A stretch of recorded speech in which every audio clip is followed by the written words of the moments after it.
Hello, YouTube land. This is Brenton coming to you from Lexington, Kentucky, the Bluegrass State. Before we get started, if anyone out there has a story they would like to share on this show, you can contact me at brentonsawin@gmail.com. And remember, these stories can be anything that's a cryptid type story, or it can be anything that's paranormal or supernatural, stuff like that too. It's all acceptable here. So send a brief description of your story and give me a phone number that I can call you, and I'll call you back as soon as I can. And I appreciate it because I don't have a show unless you send your stories. And if you want to contribute to help this show, and I appreciate those tremendously, because where YouTube has crashed, it's very, very helpful. So there'll be a link in the description, PayPal me. You can go there and make a contribution. And thank you to everyone who has done that in the past. And then I have a merch store. I'm testing that out to see how good that does. But there's some really cool stuff in the merch store, so go there and check it out. There might be something there you want. Just go have a look, and I think you'll like some of the stuff. And some of the merchandise that's about this show, it just says mysteries to search on it. It doesn't say Brenton Sawin mysteries to search. And it might stir up a conversation or something. But there's hats and shirts and coats and all kinds of stuff there. So go check that out. But today I have something really, really cool for you. It's a guest that's from Lexington, Kentucky, the Bluegrass State, right here where I'm from. And everybody that watches this show on a regular basis knows that's the introduction every time. Lexington, that's where I live. And this guest is from Lexington. I've never met this person in person, but we've talked on the phone several times, and she has got some amazing stories. And her and her husband and some of her children and stuff live here. And they are some really awesome, cool people, and her stories are just amazing. And there's several types of stories. There's Bigfoot stories. There's and then some of into like kind of more of the supernatural areas, and we're going to cover those. And if it goes way too long, I'll cut it in half and make 2 episodes out of it. But you're going to really like this. So thank you for tuning in. And Kim, if you would, I'd like for you to give an introduction to yourself, and then we'll get straight into the Bigfoot stuff first, and then we'll go into the other. Okay, thanks, Brenton.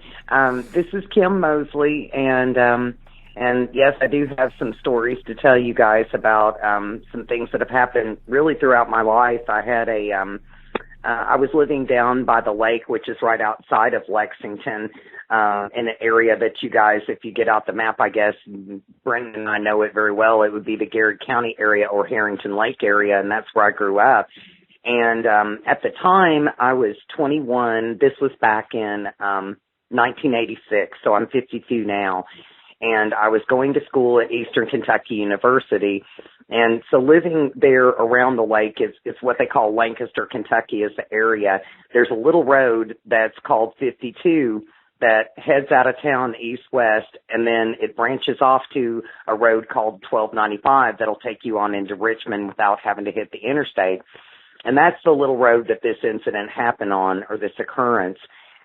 And really up until that point, I had heard of Bigfoot, but it really wasn't something that I ever thought I would see. I guess like a lot of people, I was thinking that they were more indigenous maybe to the Northwest, maybe out in California or Oregon or Washington. I never thought that it was anything around here.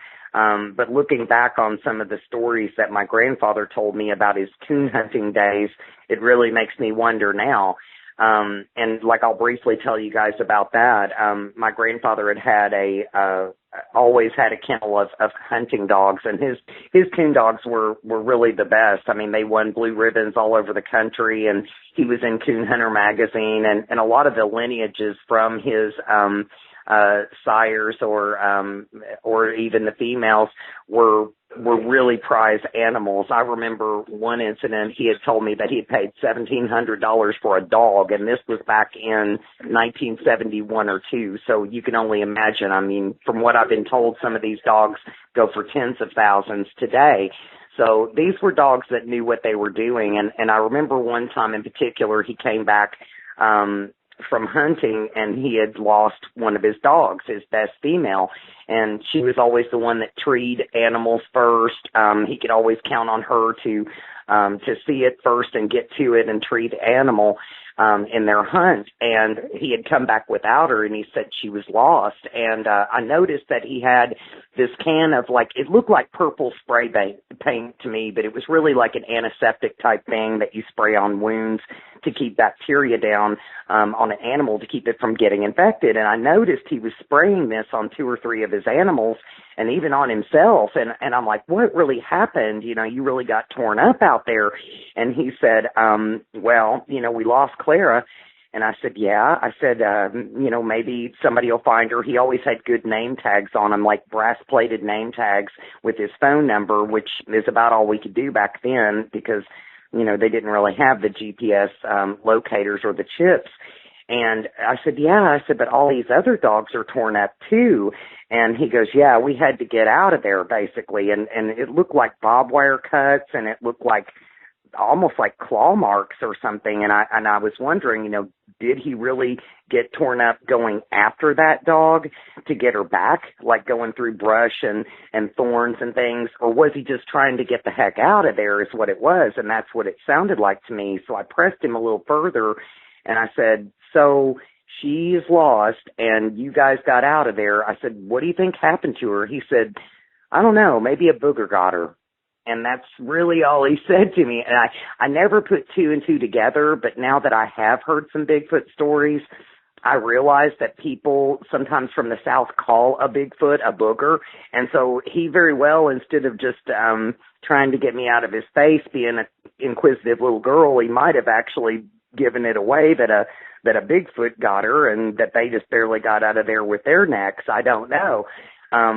But what happened to me, I was driving one morning going to class, and I always had an 8 o'clock class, so typically I would leave the house around 7 so that I could get there by 7:30 on campus, but I'd left a little earlier this particular morning, probably somewhere around 6:30, and I had my headlights on. And just to give you the time of year, it was like around the 1st of April. It was somewhere around in through there. So it was like an early spring, you know, drive.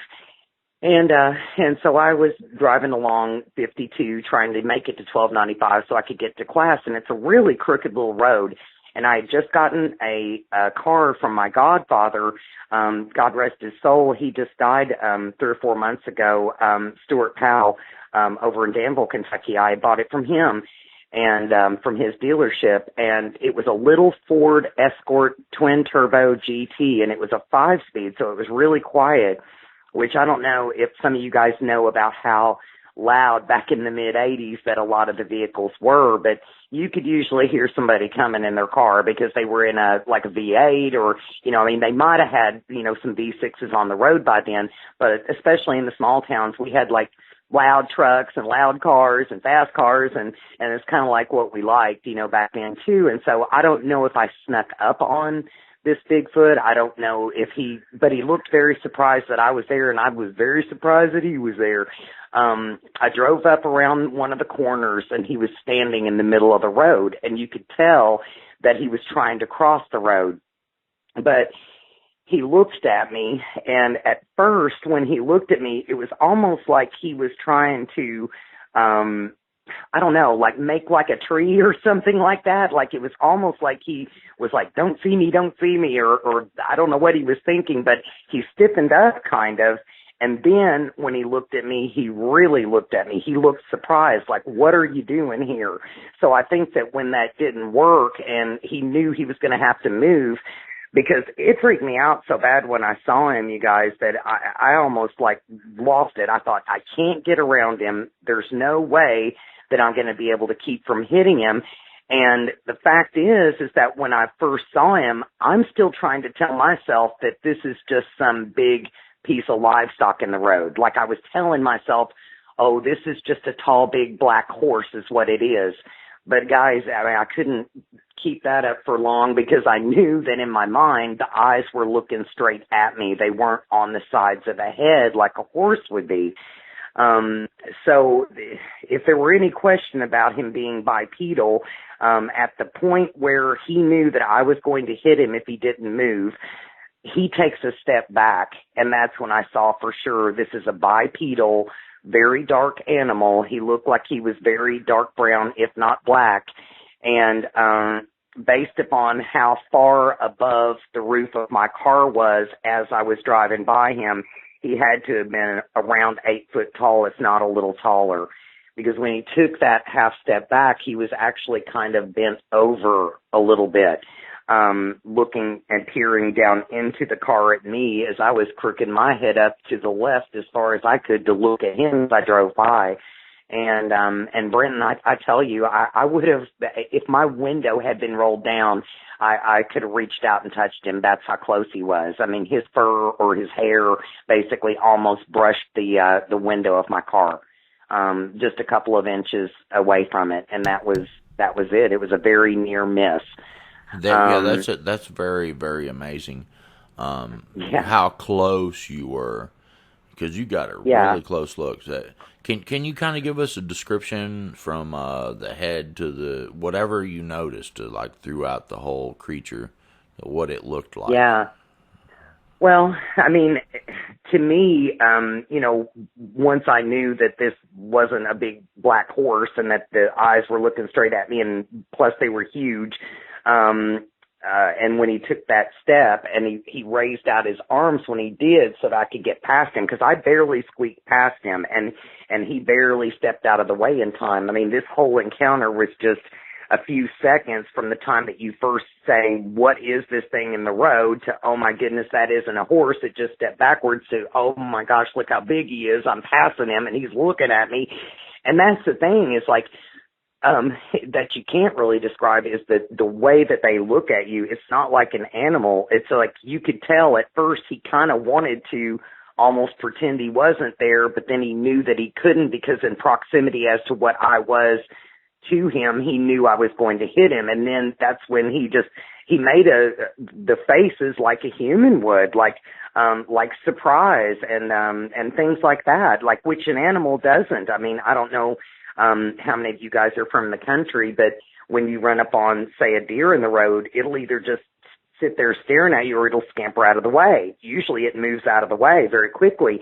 Or if it's like a cow in the middle of the road, sometimes it'll just be staring off into space. It won't even make eye contact with you. So this was a very kind of intimate thing. I mean, I don't know how to describe it any other way, but it's like they communicate with you. It's like when he looked in that window at me and I'm looking at him, it's almost like it's almost like he sent me a message. And I've heard other people say that before, of them putting pictures in your mind. Well, he really didn't do that, but I could tell, it was like you could tell what he was thinking. He was like, wow, we dodged a bullet, didn't we? Wow. That's almost the message I got from him. Because I know that I was thinking that for sure, like, wow, that was a close call, but I was more, freaked out about what I was more freaked out about what I actually had saw, because when I was going past him, I was thinking, hold on, you guys aren't supposed to exist, and hang on, where'd you come from? And it's like, this thing's shoulders were at least 3.5 to 4 foot wide. When he spread out his arms, they were as long as it dwarfed me in my little car. It just dwarfed us. He looked like, I know a lot of people describe that they have like a smaller waist with the bigger shoulders. That's not what I saw. I saw the more boxier looking Bigfoot. So it would be something like, I suppose, like Patty, except I believe that this was a male. I never saw any like genitalia or anything like that. I believe that what I saw was all male just from the sheer size of him. Plus I didn't see any like breasts or anything like that, that would indicate that he was a female. Now, he didn't open his mouth or anything like that, so I didn't see any teeth. I'm glad he didn't open his mouth. That would have been even scarier. Because it's something that you'll never forget. I mean, to me, he looked like he was covered with dark brown to black fur or hair all over his body, and it did look like hair. I mean, it was longer around the shoulder neck area. It wasn't really very much at all on the face. From what I could see, you could see his eyes, his nose, his mouth, very well.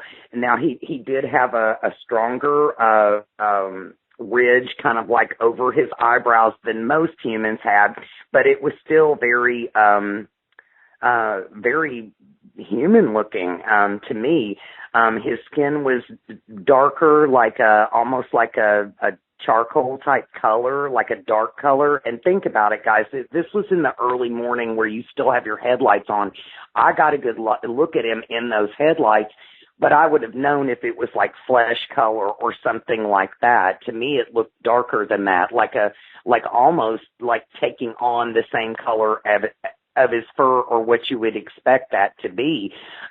His eyes to me look like a dark color.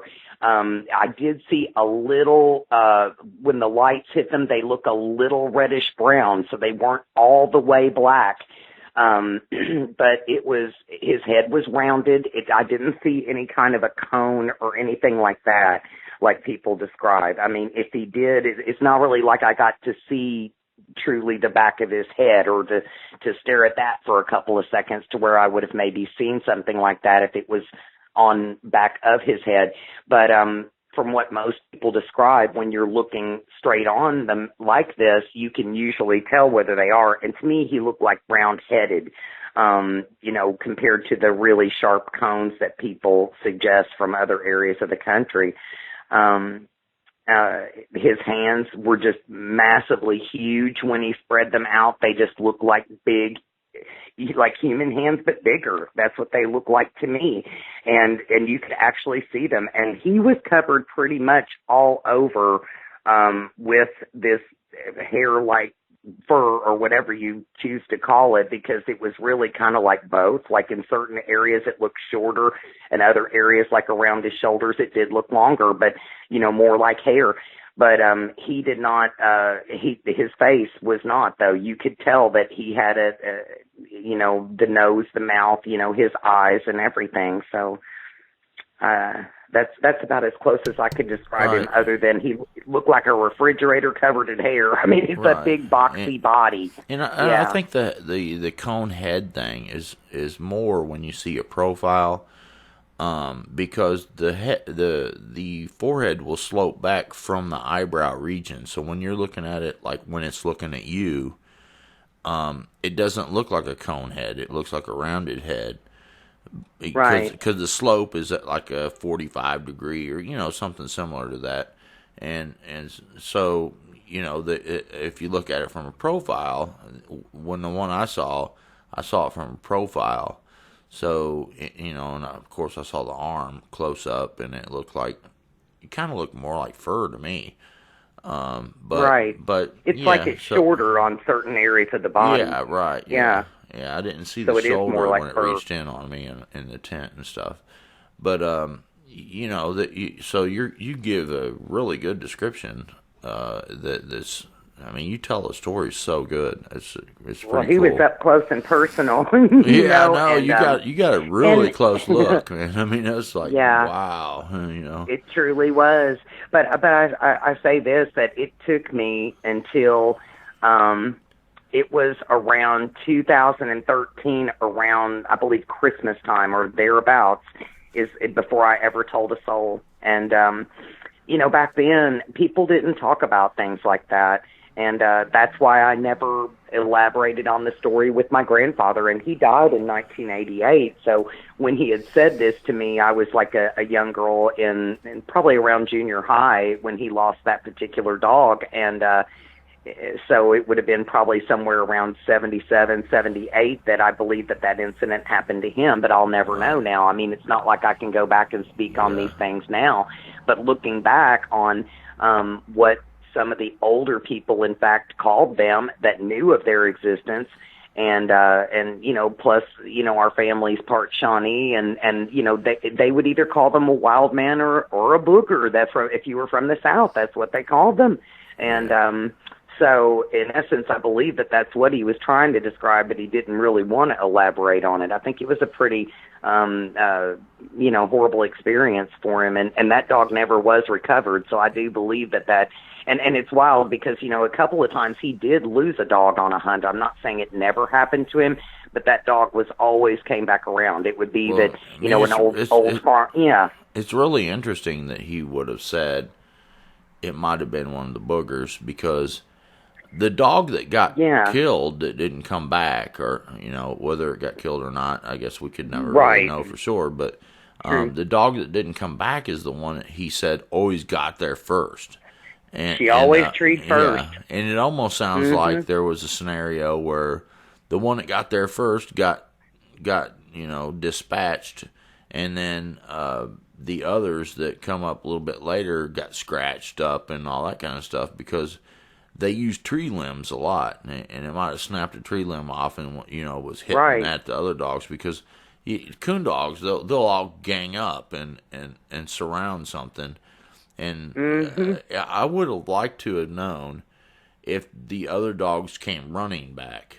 But we can't know that now. You know, I know that, but there was the thing about it with her, and there was an incident that I remember. He used to use her to train some of the younger dogs, especially if they were like a younger female. And we had taken this particular dog out with a young female one time and just let them go, you know, just to see if they could pick up the scent of, you know, and she would, you know, show her how to tree. And we were just kind of, it wasn't a hunt or anything like that. We just let them loose. And I remember my grandfather had just climbed over a barbed wire fence and was kind of holding it down. And we were on a property of a friend of his, doing this.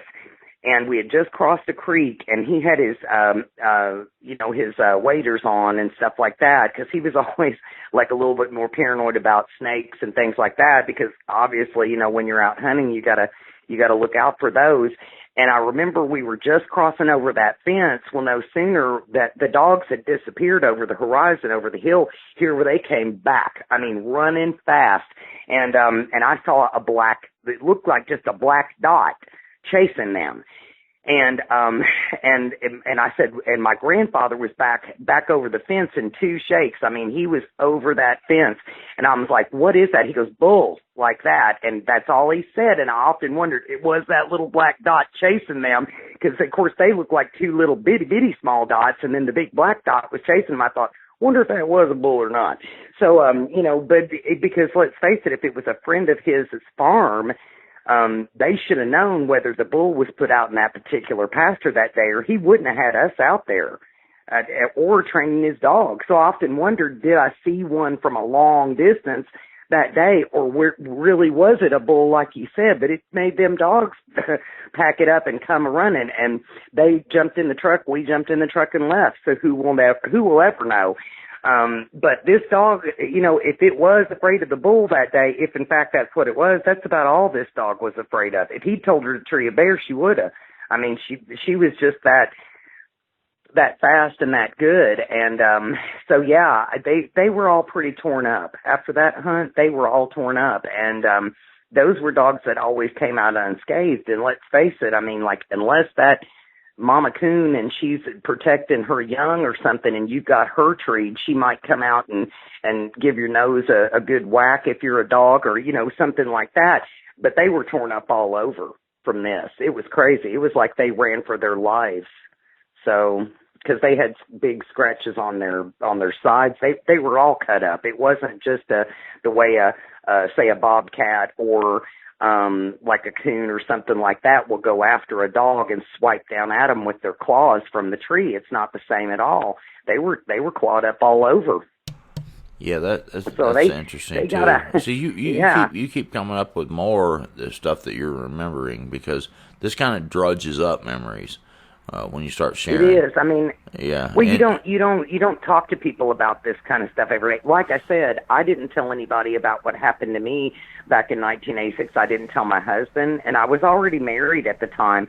And I never told my husband. I never told my kids later on in years. I'd never even mentioned that to my twin sister, and I usually told her everything. But it was just something that I thought, well, look, it's never happened before to me. Hopefully it won't happen again. And, you know, it's not like a bunch of people have been talking that they've been, you know, missing cows and sheep and different things around here other than the normal. So I'm just not going to say anything, you know, and because in a small town like that, I mean, you get labeled as the town idiot if you do something like that. Now at least everybody can feel free to come out and tell their stories without, you're still going to get some ridicule, but it's not going to be like it was at one time. I mean, you know, this was over 30 years ago. But I told my mom finally, and that was in 2013 in the winter. And the reason I remember that it was that winter is we'd been watching that show, Finding Bigfoot, on television, and she'd heard of several other people's encounters by this point, and she was like, yeah, I think they're telling the truth. And I mean, and there would be, you know, I mean, people like state policemen that could lose their jobs coming out and saying, yeah, I saw one cross the road. It's right there on my dash cam video. I mean, or whatever. So, I mean, like, or at least the back end of it is going across the road. And then, of course, they'd always say, well, it was probably a bear or a misidentification, even from people like that had a lot of credentials that knew they were on the road all the time. They traveled those same roads all the time. And that's kind of like how it was with me. With this encounter, I drove that road another at least solid year after that semester, because I from Eastern, and never did have another encounter like that. yeah, no, yeah, that's some really. I mean, you've had some really cool encounters, that's for sure. Well, let's go into the lake. That, let's go into the lake. Right. Or, I mean, if there's something else you want to say, Yeah. do you No, that is. Well, you know, the reason I thought it was ironic was because I had just told her and basically came clean about the story of what happened to me, and it's a lot to keep in all of those years. It truly is, because it changes you. It changes the way that, because you think, okay, well, if this exists, then what else could be out there? That's one thing you think.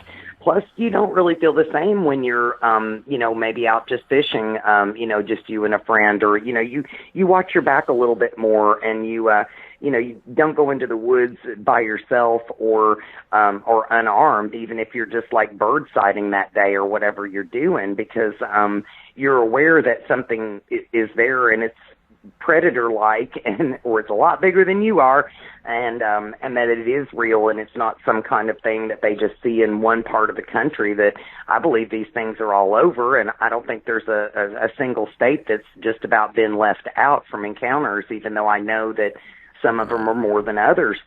But it's unusual that I actually told her that winter, because that spring we bought a boat and placed it down on the marina at Harrington Marina. So I was back in my old, like, stomping ground, so to speak, and where I grew up, and which is right outside of Lexington. If you go south, it's Harrington Lake, and Harrington Marina, we were down on the very end of a dock, because our houseboat had a big top level on it, and it wasn't one of the little cruisers or a cabin cruiser that you can just park under an awning. So it was an open air slip that it was parked in.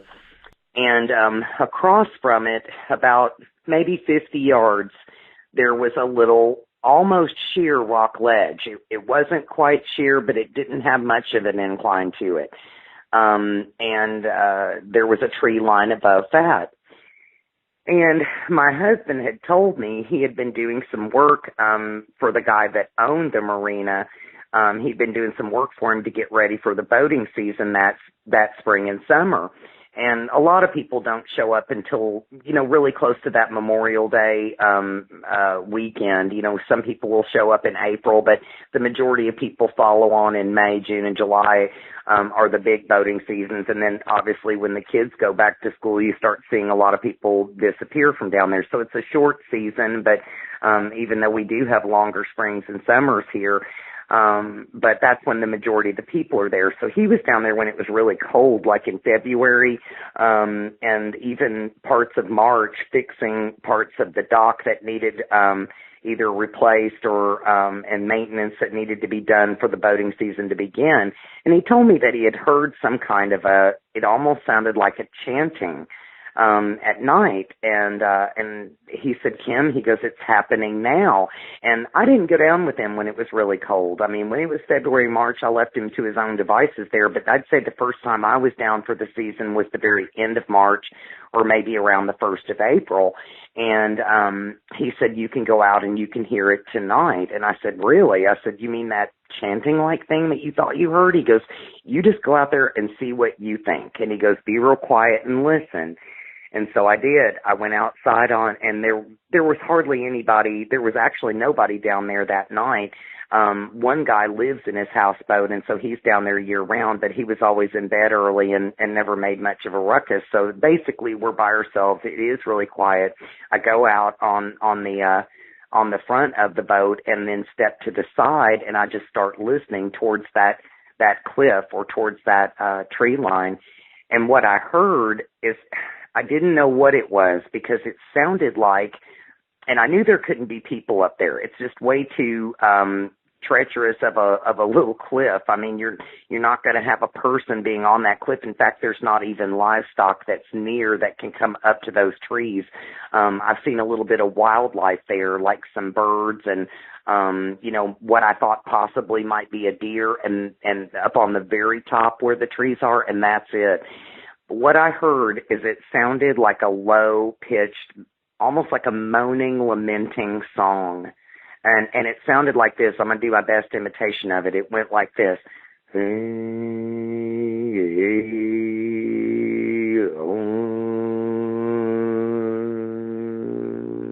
Like that. And it just went on, except it was even longer-winded than that, and in-between tones were not very often. So if you can imagine, like somebody holding out an A minor and then somebody holding out a C minor, and then it was crazy, guys. I mean, it was like, I was like, well, what is that? I came back in the boat and I said, is that like the ghost of an old Indian chief up there, like lamenting because he lost his wife or his family? What is going on? I mean, is that real? Is that like it has to be, I'm hearing it, but is it like a ghost, or do you think that's somebody possibly? How could that be? And he said, I don't know, Kim. It's a mystery. And hold on. One of the things that really made me interested in that part was that when Kumbo came on my show, he said that he had audio recordings of chanting from these things, and there were several people that told their stories that had, as these things were approaching, they heard them chanting, like what you're talking about. It was like, that kind of stuff, and it's like, well, and that's crazy. What made him start thinking they might be Nephilim. So go ahead and tell more of your story. I just wanted to plug that part. Yeah, well, that was the first part of what happened. So I'm not thinking Bigfoot yet because I didn't know that was, I mean, like, I may have heard a couple people say that now, but back in 2013, there's no way that I would have ever thought about Bigfoot possibly singing or chanting or doing some type of maybe a ritual type chant, like you said, like a Nephilim would possibly do. But the next thing we noticed was one night there appeared a light, and it was on that cliffside as well.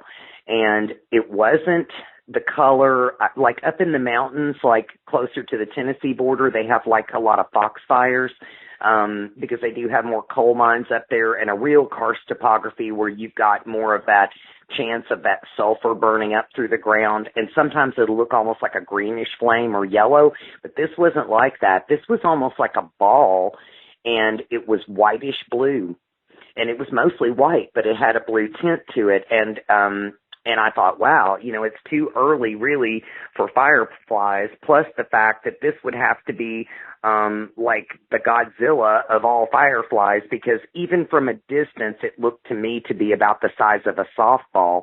So I'm thinking if you were actually on the cliff, like 50 yards away, it's hard to tell to scale, but it would be probably about the size of a small soccer ball, if you were right up on it. But it just stayed and stayed, and it never really like flashed or anything like that. It just stayed constant, like a light, almost like a little beacon or something. And, it couldn't have been a boat flare. I know what those look like, plus those are different colors normally than that. It was also something that went away in about an hour to an hour and a half, I would say, that we witnessed it for that long. And I often wondered, because it was in that same area that we heard the noise come from as far as the chanting goes. So at this point, my ears are kind of perked up and my eyeballs are kind of perked up, and I'm thinking I need to start paying more attention to what's going on, because there's some kind of a paranormal activity here, or there's some kind of an anomalous thing going on. So the next thing I noticed is, even during the middle of the day, the tree line, it would sound like something was breaking through the tree line. And I know how deer can be, especially if they're in a group and they can get spooked really quick, and they'll run through the trees really quick and the underbrush, and they'll make a certain noise when they run through. Even if there's several of them, it doesn't normally shake the top of the tree lines like this. And so that's why I couldn't figure out. I'm like, hold it. It's not like there couldn't be a lynx or a bobcat maybe climbing, say, like one tree and making it shake at the top. But, this would like shake almost as the noise would come through the tops of the tree line. You could see the trees waving from the activity on the ground. So it has to be something fairly large to do that. So kind of in the back of my mind at this point, I'm thinking, could this possibly be, a Bigfoot, even though I never could see him up there? And this would even be in the middle of the day, like I said. But one evening, and this was probably a couple of weeks later, what had happened is it started raining, and it had rained every day in that boating season of the spring and summer of 2013. I don't know if anybody else remembers that year, but it was a very wet season here, and it rained all spring and rained into most of the summer, and the lake was rising. And Alex and the guy who owned the dock or the marina was having to let the docks ride and loosen up to where they could raise with the boats, and the boats could rise too, or they probably would have all been flooded out, because that's how fast the lake was rising. And according to their records, the lake rose nearly 30 feet that summer. So it was like 28, 29 feet above what it normally is. And I noticed that as the boats rose, as we got closer and closer to that tree line, and it wasn't just that if something were up there that it would be looking down on us in a valley or something, we were almost in his face by that point, if in fact he was there. And I did notice that some things started happening. For example, Alex and I were out on the boat one night, and these little bitty rocks, like they were small, they weren't like boulders or anything like that, but they came flying right in between us. And they almost looked like they had the edges chipped off of them, almost like how like an arrowhead would look, like they had sharp edges. So I don't know if it was just a particular stone that was chosen, but they could cut. And when the second or third one came flying through, because after the first one goes across the bow of your boat, you're like, hold on, where did that come from? Since when did duck or catfish or herring birds or a wildcat even start throwing rocks? That's not going to happen, not from 50 yards away. And it went right in between us too. So it was like it consciously knew where to throw them. So the second one comes flying, and it goes right in between us. This one nicked me on the leg and actually made a little scratch on my thigh, because I was wearing shorts by this point. It was warm enough and everything. And that happened probably around 3 to 4 times within just a couple of minute time period. So we went back in the boat. It kind of spooked us both, really. And I never heard any noises. I didn't hear anything going, or anything like that. That would probably really freak me out, But, oh, my goodness. What really did freak me out, guys, I had this little pet duck, and I had fed him all spring and all summer, and he was my favorite one.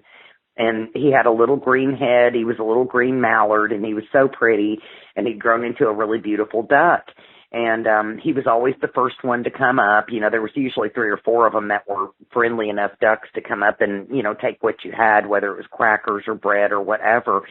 And one morning I'm out on the bow of the boat again, and I'm kind of like walking over to the side, and I see something shimmering in the water.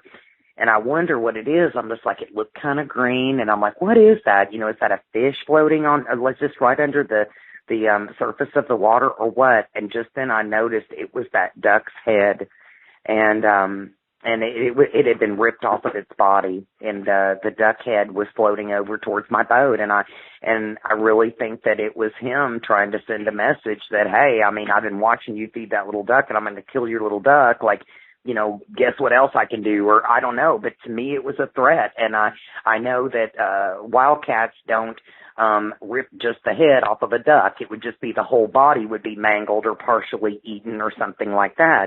And I keep mentioning like a wildcat or a bobcat or something like that. We do have those here in Kentucky, but it's not like we have a whole bunch of them or anything. I was just trying to think of anything else that it could possibly have been, other than what I believe that it was. And I really do believe that all those things added together suggest pretty strongly that it was a Bigfoot, even though I never saw him. Yeah, that's very interesting because I've heard so many stories about these Bigfoots tearing the heads off of chickens and things like that, and a lot of times they don't even eat the chicken. But it seems like to me that this thing grabbed that duck, pulled the head off to kill it, and then threw it in the water for you to be able to see it, and then there you are, wondering where your duck is at. So. That's just right. Another little clue. It's all the stuff that adds up together that makes it seem like it's something Bigfootish, because the trees swaying, it coming crashing through the trees, making a huge amount of noise, and then the chanting that Kumbo has got recordings on, and it's made him lean more towards the Nephilim theory. With these things chanting, because there was a bunch of stories that he had collected too, that where they would hear one of these things approaching, and they're chanting while they're doing it, and crazy. Yeah, but it is almost like they stepped out of another dimension, and they're still doing their chant, or they're doing their chant almost like a war dance because they're coming towards you. It's that you can only imagine, I guess, but I tell you this, that there is another thing that happened. We're talking about all the things adding up to the possibility. I had heard from people down on the marina. They said, by the way, the carp are really bad down here for knocking the bottom of your boat. They said, so, maybe leave your lights turned off at night because they're worse if you keep a light on the outside. They're attracted to that, and they'll beat the bottom of your boat. And I'm like, well, all right then. They said, so if you hear anything like that, it's probably them. And I said, well, okay. And I kept it in the back of my mind, but I hadn't heard it, or anything. But when this activity ramped up, and this is the really scary part, and I really hesitate to it really is scary to me, because I never even had the nerve enough to tell my husband what I thought that it was, because it did only happen one time. Now, we heard what was supposedly the carp beating on the bottom of the boat several times, and we didn't have a light on outside. But, I thought, well, maybe we had a light on in the bedroom inside the houseboat. Maybe they saw that and were attracted to it. But they were beating on the very bottom of the boat, which I thought was unusual. Well, one night, and it's about 2 or 3 o'clock in the morning, and my husband was already asleep, and I was just up reading a book, and I really couldn't sleep. I heard what sounded like a very large thing. I think it would have had to have been 2 or 3 men jumping off of the cliff at one time to make a splash this loud. But I did hear a big splash coming off of that off the cliff. And I thought, well, maybe it's just a part of the rock gave way and a big part of the ledge fell off, and maybe that's what it is. That's what I wanted to tell myself that it was. But just a couple of minutes later, and it wasn't even, I don't think, a couple of minutes later, it felt like the boat leaned down on the side of where our bedroom was, which was the side closest to the cliff. Right, and that's very important, because the size of this boat you were on, this is a very it was huge. Yeah, it's a huge it's one of the biggest boats. Yeah, it's one of the hugest houseboats. I don't know if people have been on a houseboat before, but some of these are bigger than houses. And this thing had nice. So it would take a tremendous weight to do what you're talking about on tipping the boat. So go ahead from there. It had a fishing deck on the bow, and it had a big patio on the stern, and it had a big patio on the upper deck. It had a queen size bed, sleeper sofa in the front living room, full with furniture, just like you would have in a house. A pretty good size little kitchen area and everything. And then it had like bunk beds in between down the hallway where the bathroom was, leading down to the master suite, which had a queen-size bed in it, full with the furniture, the dresser, and the whole 9 yards. So this was a big boat. I mean, it was not something that if some teenagers were wanting to prank us, that they could just easily all three of them even, young men, strong, pull down and actually make the boat do that. And I had felt the boat rock, gently rock at nights. Like sometimes if somebody came through, especially really fast on the high traffic areas of the lake where it's not a no wake zone, because you can't ride down through the marina that way. It is a no wake zone, but you would feel the wake coming off of those boats, and by the time that it would reach you, it would just gently rock the boat, and it would kind of help rock you to sleep at night. It was actually a pleasant feeling. This wasn't like that. It just went down abruptly on one side, and we tilted. So basically my head, the headboard to this bed that I'm sleeping in, with my husband asleep right next to me, right above my head is a window that leads to the outside where I could see that side of the boat.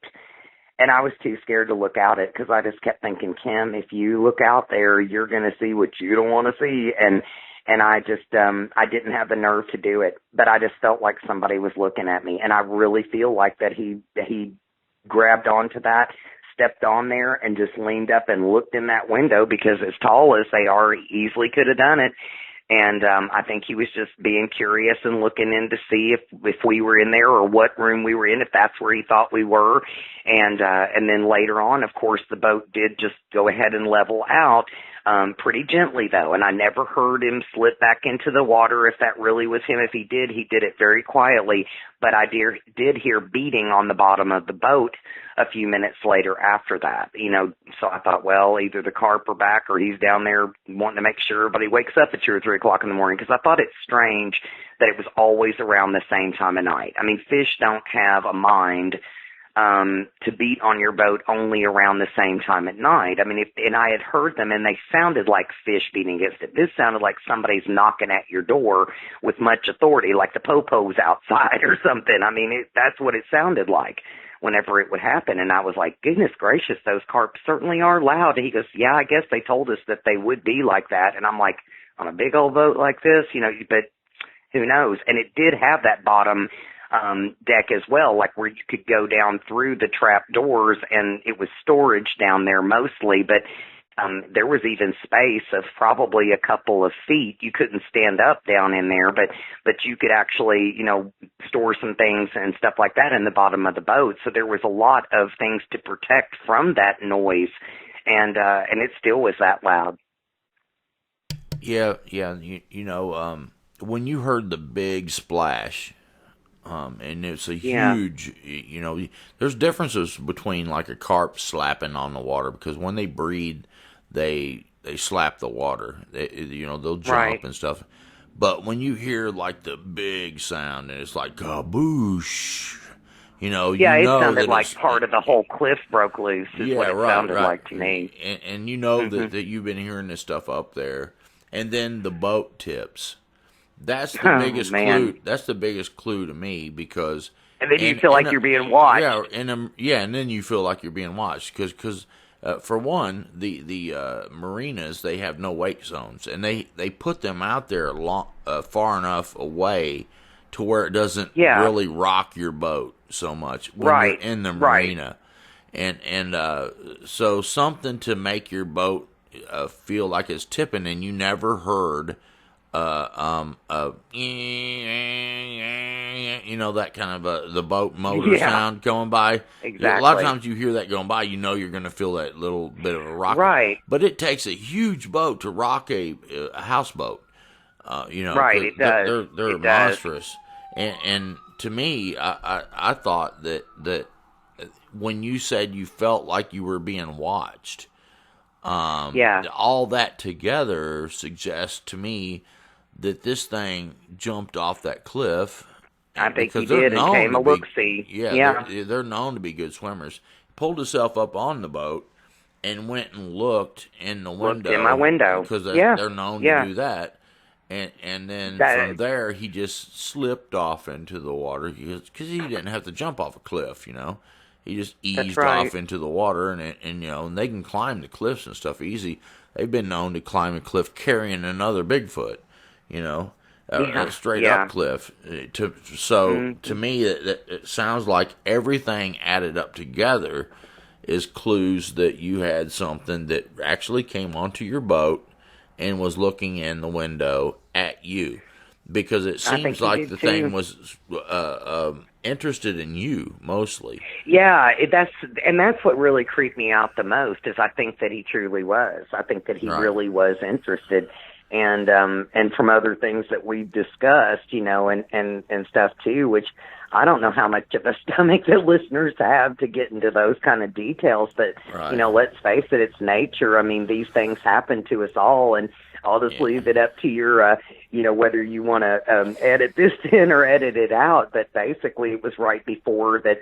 I mean, I'm 52. I mean, like, people do go through the change eventually, and I guess maybe I was a little late in the game of doing that. But a lot of times before women do, they have a time period where things are like really irregular, like you bleed a lot more than what you're supposed to, really, and a lot more days in a row. And I had heard before, of people saying if there are bear in your area, maybe you might not want to go out turkey hunting if, in fact, it's your time of the month or whatever to women, because it can attract bears and they can smell for like up to 5 miles away. Well, goodness, think about a Bigfoot. I mean, I think that was going on with me that summer, and so much so to where I had to have a surgery that coming fall. I had the an endometrial ablation and like a DNC, which really helps a lot of women instead of getting a complete hysterectomy, and that kind of took care of the problem. But all that summer, I could barely get in the water, do anything. I was really having a hard time of it, and it seemed like that aggravated this thing even more, and I did notice that. Where it was throwing the rocks between you all, it was almost like it was trying to separate you, because every rock landed in between you. And even my husband. He had said that. He had said, "What's somebody trying to break us up?" and I don't know if you remember one of the stories I had on the show one time. But the old lady that was talking to this other family that had moved in, like right across, there was only like 2 houses way out in the country, and she asked if there's any of the girls that have that time. She was talking about the same thing, and she was saying that whatever you do, don't throw that stuff into the trash outside your house. Because they probably thought, and they didn't really know exactly what she was talking about. There's what's she talking about? They probably thought coyotes. Yeah, because it was attracting these things, because they their sense of smelling is kind of like a dog. It's way better than us, and the pheromones or the scent that puts off is attracting to these things. And it seems like it had an interest in you. The way that it threw the rocks and everything, is always between you, because they can peg something, man. They can take a rock and throw it and kill prey. That's one thing it showed me was, and my husband had just kind of joked about it when the first one came across. He goes, "Wow, I came right in between us." He goes, "Who's trying to break us up?" And he was just kind of laughing about it. And I thought, goodness, and then when the second one did, and it kind of nicked me right there on the leg, I thought, this thing can put that anywhere he wants. And I thought, if in fact that it is what I'm thinking it is at this point, he could put my eye out if he wanted to. I wouldn't have even seen it coming. I mean, that's how fast these things were flying. They were flying all the way across the front of the boat and flipping off the other side and coming halfway back. That's how fast this thing that was traveling. That's how fast that little rock was traveling. So it was not some just kid just barely skipping a rock across the water or something, how we've all done, like that have stood at a creek bed or a pond or anything. It wasn't like that. It just came skipping straight across. It didn't even hit the water at all. It was just a straight throw. And I think it showed that he could put it anywhere that he wanted to.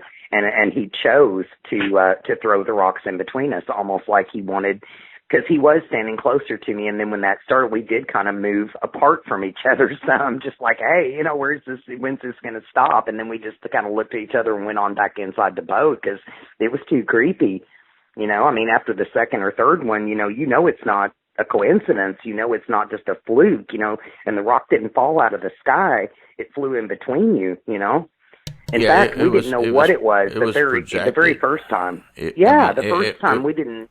Because something can't fall off the cliff and hit your boat because your boat's a little further away from the cliff, and it was hitting between you all and skipping across all the way down the length of that houseboat. And those things are really long; they're huge, man. Those houseboats are huge, and that was one of the more huge boats. Because I've been to all those lakes you're talking about. I think it was actually something like 57 or 8 foot long, so it was as long as some houses. Yeah. Exactly. Well, that gives everybody something to think about for sure. For real. You can make your own mind up, I guess. But to me, all the things together add up to that was something with hands that was throwing and chanting and ripping heads off of ducks. Yeah, ripping heads off of ducks and and jumping off cliffs and making a boat tip and all that kind of stuff, man. So you can think what you want to about it, but just ponder all those ideas.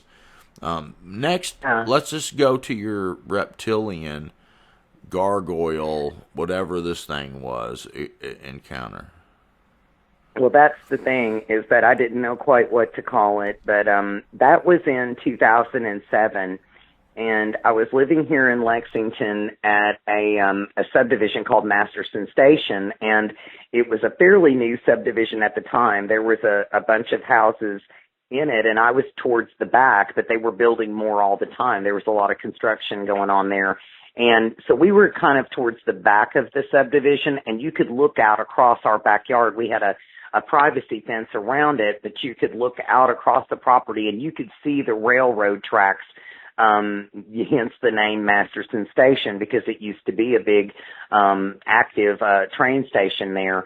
And so in either case, this railroad track had a lot of trees around it. It was like more rural. It's like once you got out of that subdivision, since they built these houses basically on old farmland, it was pretty rural at that point. Like if you turned out of the subdivision from the back entrance and went across those railroad tracks, the trees were even hanging up over the road. So they had never been cleared away to make these houses or anything. And they tried to keep some of the trees as they built the houses around them, which a lot of people enjoy, because that way you don't have to wait for the shade trees. But we were lucky because we were at the very back, so there were some tree line there. Well, one night I'm driving my mom home from work, and it had just gotten dark around maybe 9:15 or 9 o'clock, because this was just around the time the kids start back to school, which the kids here in Kentucky usually start back to school by the second week of August.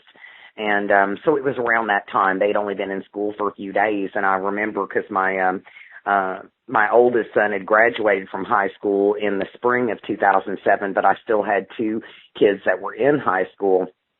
Well, we were driving home, and my mom was in the passenger seat. I'm driving my car, and I'm about ready to go over those railroad tracks. So I'm almost home.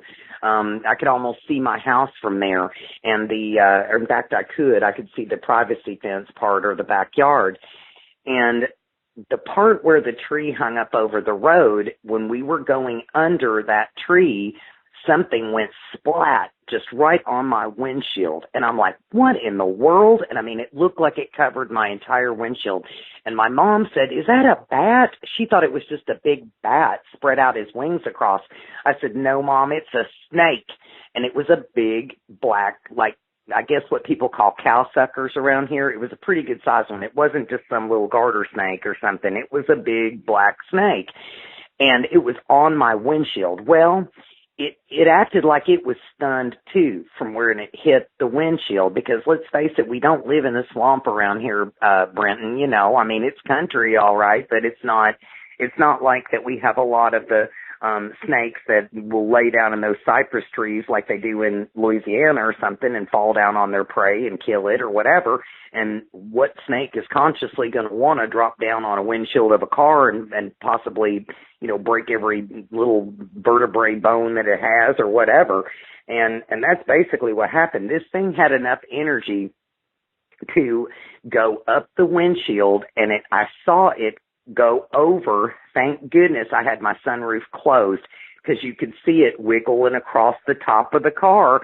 It was slithering its way around. And when I went over those railroad tracks, I heard it go kind of like it rolled and tumbled off of the back of my trunk of my car. So I was like, oh, God, thank God, I think it's gone. And Mom was hysterical because she doesn't like snakes at all. And, I mean, I would just grab my hoe and tried to kill it, I guess, if in fact, we hadn't been in a car and I was trying to hold my car in the road, because it shocked me so bad that I almost, you know, wrecked my car, you know. It was crazy, just driving along like nothing's going on, and all of a sudden a big splat on your windshield and there's a huge black snake. What would you do? I mean, it's pretty shocking. Well, I pulled into the driveway and I called my husband. I said, hey, look, get out here and make sure this thing's still hitting on my car. I said, I think I heard it roll off the trunk, but this big black snake was, and he's like, all right, Kim. I mean, he couldn't figure out what was going on, and I was stuttering and everything else. It freaked me out so bad.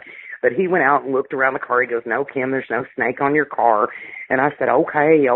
So I didn't go out looking that night. I mean, it's not like I hit somebody's cat or a little dog or something and a pet where I would worry about it. I mean, basically I had a run-in with a snake, and I think when it rolled off the back of my trunk, it was probably dead. I'm not sure. So the next morning when I'm driving to work, I drove out that same way. And, of course, I'm going down the opposite lane, but I just pulled out of my subdivision, and I looked over, and sure enough, where I thought it fell off my trunk, it must have, because it was there in the road dead. And, of course, several people had rolled over it by this point, so it's becoming part of the highway at that point. And of course, you know, when the kids got out of school, they all laughed, and they had to look at it. Oh, was that the big bad snake, Mom? And I'm like, yeah.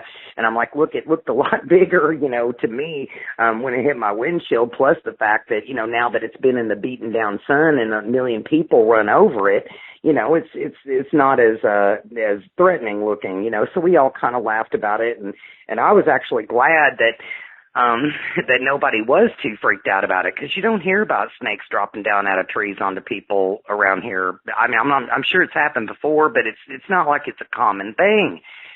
So anyway, I forget all about this thing, and he's a couple of weeks down the road. He's part of the pavement for sure by this point, even though it seemed like it'd take forever for his little body to go away, because I saw him every day there for a while, but he just kept getting, you know, smaller and more part of the pavement every day. So a couple weeks go by, I'm not even thinking about the snake. I'm not thinking about any of that. And my husband and I are going to take a motorcycle ride. And it was on a Sunday evening, and it was late afternoon, early evening. So I'm thinking around 6 or 7 at night, but plenty enough daylight left.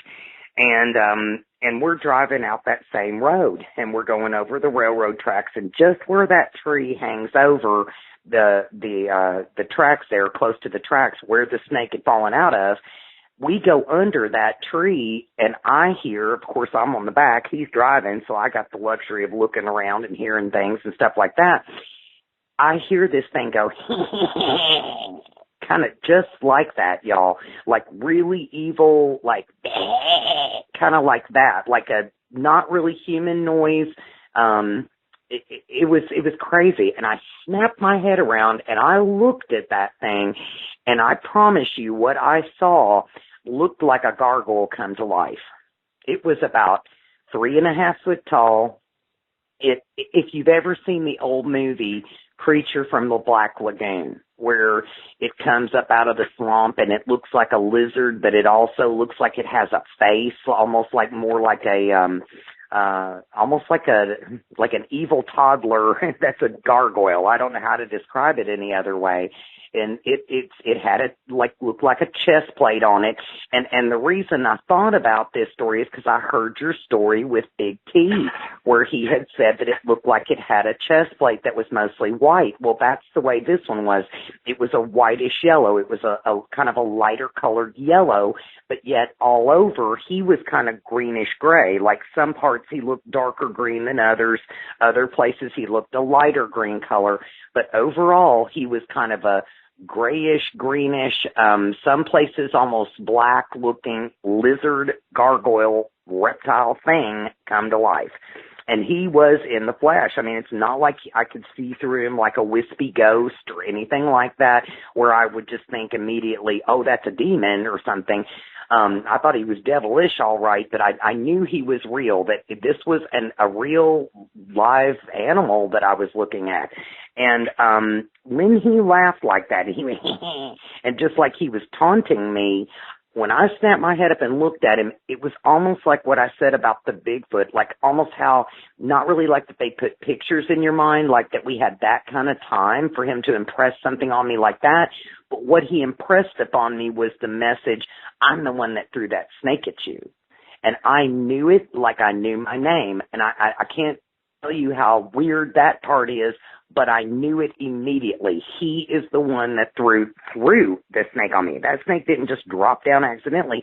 He launched it at me, had watched me come and go from my house, because I thought I saw some tree activity, but I just thought it was a large hawk or maybe some squirrels getting in a fight. Like I'd see little leaves and branches flying out of that, of those trees from my backyard when I would let my chihuahua out to use the bathroom. And it was just weird, okay? But as far as that part goes, but looking back now, I should have known there was some kind of activity going on there. So he must have been watching too. But when he made that little evil, like almost chuckle at me, and I knew that he was the one who had done that and had thrown the snake, I told my husband, I said, turn this motorcycle around. Turn it around now. I'm going to go get him. And he just said, what are you talking about? Because he has seen nothing. He heard nothing. He doesn't know. He didn't see the thing. He's trying to concentrate on driving this motorcycle. And so he turns it around because he knows I'm adamant, because he knows that I don't get mad about stuff. I just don't have much of a temper. I just kind of blow off steam as I go. So I'm not going to be one to say, I'm going after this thing. I said, turn this thing around. I mean, I was like going to go after this thing if I could have gotten a hold of him. Well, when we turned that motorcycle around and he saw that we were heading his direction again, you could see his little mouth like drop open, like, like what? She's coming after me? So I don't think it was his first rodeo with people. I think this little thing had taunted people, done things to them before, and instilled fear in people. And now that he had somebody that was a born-again Christian that knows to rebuke him and going to come back after him and throw the holy book at him, I mean, that's basically what was going to happen. And it was like he had fear instilled in him then, and you could tell it was a new experience for him, because his little mouth dropped down and he went tearing through that tree line, throwing limbs and leaves all over the place. And that's all my husband got to see. I was like, he's gone now. He's gone. He ran down through there. He goes, well, I surely saw it. He goes, something ran down through the tree line. He goes, we got chimpanzees around here now? He goes, or what? And he was just kind of laughing about it, because I said, Alex, I promise you, this is what I saw. This is what he led me to know, is that he's the one who threw the snake. It's all connected. Don't you understand? It's that thing I just saw. And he was like, well, what did it look like? I said, the best thing I can describe, you've seen those ugly old hunched up gargoyles that are on those castles and buildings over in Europe? That's what he looked like, except he was alive. And that's all I know to tell you. I said, picture creature from the Black Lagoon not being 6 or 7 foot tall, carrying off a woman in the middle of the night, you know, big man-sized thing, but something about 3.5 foot tall. That is what I just saw. And I mean, I was so upset I couldn't even go on the motorcycle ride then. I just couldn't even deal with it. And he wanted to believe me, obviously, because he knows I don't make up stuff, but yet he didn't see it, so he couldn't really say, yes, I understand. Yes, it was ugly. I'm sure it was frightening. And any of this, all he could really say is, okay, Kim, I understand. Okay. Well, fast forward a couple of more weeks, and Kim finally gets basically revenge on this thing by at least the fact that somebody is a witness to it, because my husband actually saw one too. We're driving around through the horse farm area that's really close to the house. It's no more than 1.5 miles, maybe 2 miles from the house. And there's a really beautiful horse farm that's up for Masterson Station. And all of a sudden, and I don't know, for any of you guys that ride motorcycles out there, you know what I'm talking about. You notice things when you're on that motorcycle, especially if you're not the one who's having to switch gears and drive and hold up the bike. You know, you're not the one driving, but you're just on the back and you're just enjoying and taking in the scenery and looking around. You get to notice things more. You notice the flowers more and the wildlife and birds, or if you see a little squirrel or whatever. And it's different than when you're in a car, even though you're basically on that same level as sitting down in a car. But we were driving along, and there was this huge oak tree that you could barely reach around, and I saw part of one of the bodies of one of these things. And the reason I say that it was one of these things and not the same one is what I'm about to tell you. I told him to stop the bike, and he did. I said, get off and look at this thing with me. And we looked, and around that tree trunk, it looked like the body part, like the torso and a leg was still attached of this body, and another leg was kind of off to the side a couple of foot away, maybe about a yard away. Something had ripped this thing to shreds. Now, whether it had gotten hit by a car and just blasted it apart, or whether one of its own kind ripped it apart, or maybe one as big as Creature in the Black Lagoon, maybe they got a pecking order and they're big ones and it ripped it apart, or an angel from God ripped it apart, or I don't know, maybe the coyotes got him.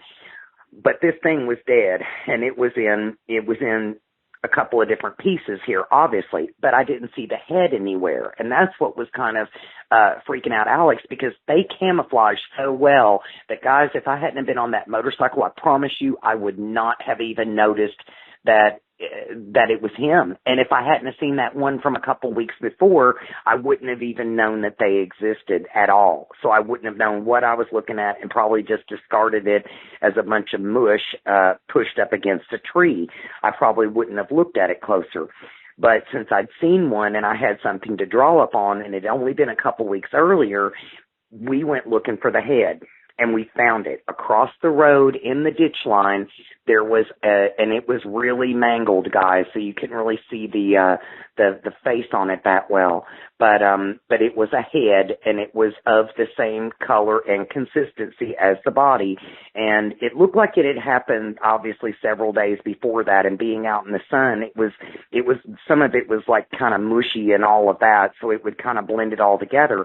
But I know that if you put the head back on that body and reconstructed it, it wasn't the same one that I saw. It was because the one that I saw was kind of shorter, chubbier, and a darker green. He almost had more black and green and darker grays and like a darker reptilian color. This one that was killed, if you had put its body together, it was about 4 foot tall, and it was thinner. So it was like a taller, thinner version of the little short, chubby one I had seen before. And he was a lighter green color, too. He had a lot more yellowish green in him and a lighter green color overall than the first one did. So that's what got me to wondering, goodness gracious, how many of these things are there? And who would know? I've never seen anything like that before or since, except for those two encounters, basically, back in 2007.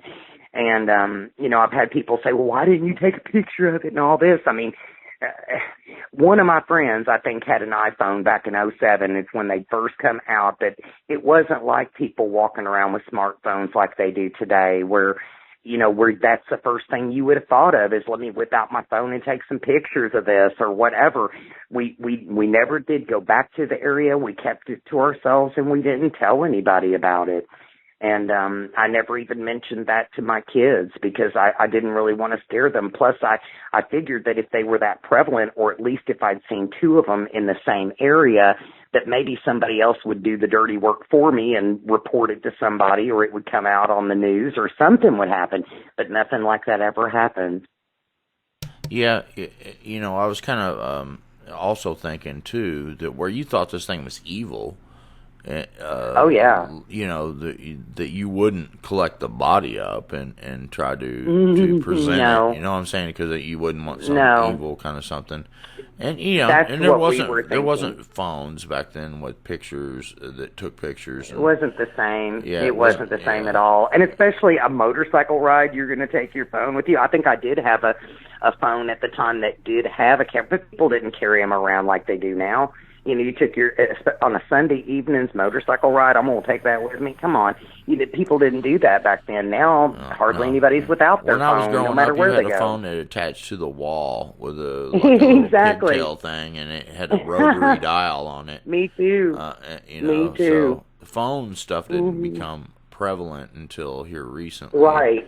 And right. So, I get it why you didn't collect it up or and plus it was a scary topic to you. It was it was an evil entity. Yes, it why certainly would you was. want to bring that to your house? You wouldn't, and I mean, you would take it maybe to a lab, like down to UK. But think about it, you would probably have to go through more grief and misery over that, because then you'd have probably government officials and everybody else in your house asking you questions for days and days on end about everything in the world, almost acting like it's your fault because you did see it, which maybe some people are more open to seeing things like that. I don't know. Now I don't know why. I would collect it up. I mean, I would collect it up now and I'd take pictures and try to present it. But back then, the internet was kind of new, and YouTube 10, 12 years just ago, getting started. Right. So, it was different back then. Yeah. Mm-hmm. Well, that's Absolutely. a crazy story, and I really think that you ran into a little Nakash type creature, fallen entity, which like we talked about the other day, that Apostle Paul said that all these creatures have a body, and he said, but the glory is different, and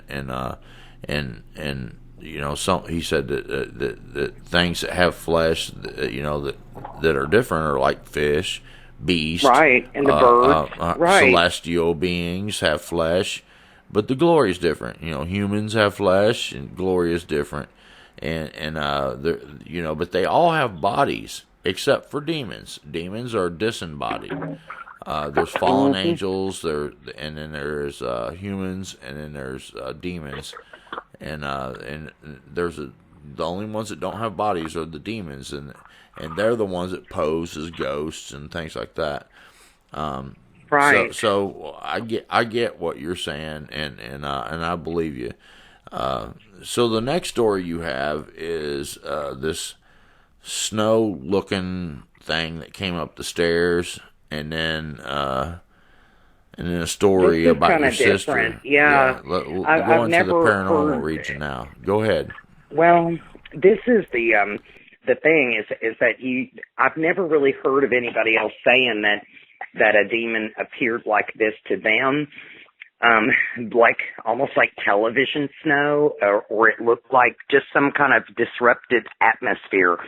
But what I saw was, and the time of day it was and everything, my husband at the time was going to work early, like he would get up around 3 or 4 o'clock and leave the house.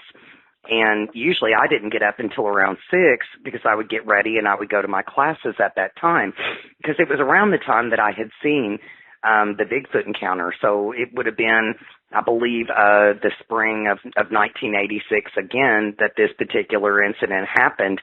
It may have been 85 instead of 86, but I'm pretty sure that it was 86. But in either case, he was going to work early. I would be there in the house by myself for a couple hours in bed until I would wake up. And we had a daylight basement, and it had a door that led to the outside backyard. And it was a small house, and it had a little staircase that led up to the door that was at the foot of my bed. So basically, if you go through the little daylight basement, up the stairs to that door, that's where my bedroom was. And all that there was, like, protecting me, and I guess if any intruder came in from the basement, was a little chain link lock that was on that door.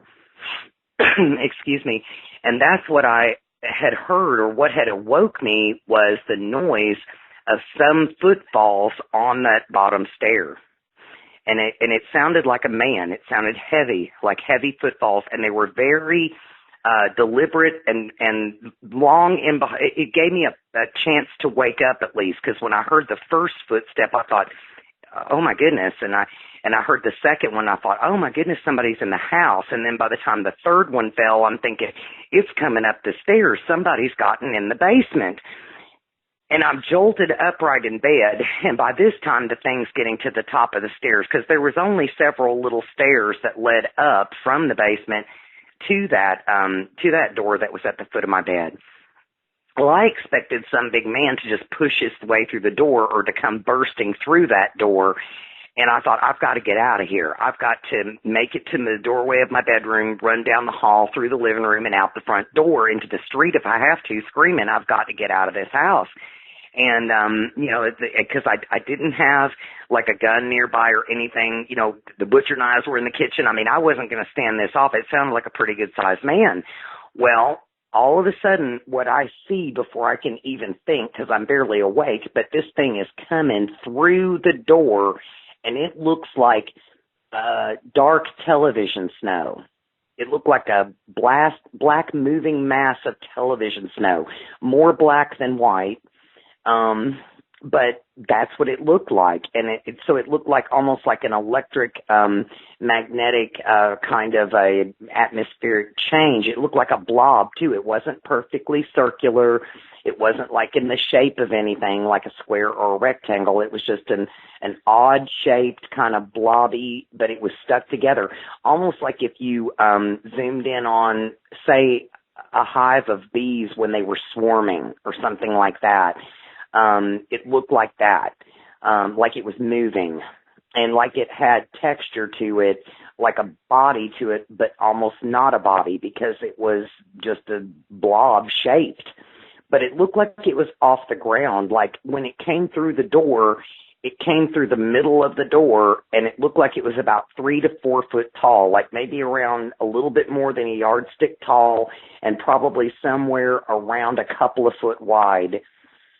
And I start making my way, jumping out of the bed, because it shocked me so bad that I didn't know what I was looking at, that I'm trying to make it then to the doorway of my bedroom to start my journey, I hope, sprinting out of the house. This thing starts moving that same direction. It starts moving in front of my bed towards the doorway. And this was a small house, so the bedrooms were small too. It was a little small house. And so it's not like it took very long for that to happen. Well, it caught me in the doorway. And when I say it caught me, it's like it took a hold of me. It's like it was like I was a magnet, and I was like held by this thing. And it pulled me down the hallway very slowly and pushed me into the bathroom, because I had a little bathroom off the hallway, and it started raising me up the wall very slowly. And I was raising up the wall to where I was so far up at the ceiling that my head was crooked over looking down at this thing, which it didn't have eyes or anything to look into. I was just looking into this mad swarm of TV snow is what it looked like. Well, all of a sudden it lets go of me from that height, and I fall from basically, I guess, 8 foot up in the air to out into the hallway, like in between, I'd say that part of my body, like my legs were in the bathroom and the rest of me was out in the hallway. And the next thing I know, I'm waking up in my bed. So I'm thinking to myself, I know that this happened, and I know that I was not asleep because it woke me up when it started coming up the stairs. But I think what happened was I think an angel saved me and put me in the bed so that I could deal with it, like mentally somehow, because I don't really know how to deal with that otherwise, because it was really freaky. No, I'd never heard anybody say anything like that had ever happened to them. Still to this day, I've never heard of anybody having an encounter quite like that. I've heard of plenty of demonic encounters, and it seems like they always look different, you know. Or sometimes there will be similarities, like people will say shadow people, which are mostly dark, or they'll say, you know, like your encounter, Brent, like the red demon with the horns, you know. I mean, there have been other people that have seen horned creatures before, but I've never heard of anybody saying that what attacked them was basically looked like a moving mass of television snow, but that's exactly what happened. And I can only guess that there was divine intervention there, that the Lord saved me, because before anything happened to me, before a bruise was put on me or a scratch or anything bad happened, I was back in my bed, as you know, safe and secure, like nothing had happened. And it never happened again. It never did happen again. You know, there is some similarities to mine. With that first one, that when I was little, because that thing came through the wall and it also grabbed me, and that always confused me, because it's like, how was it coming through a wall, but it was solid enough to grab me?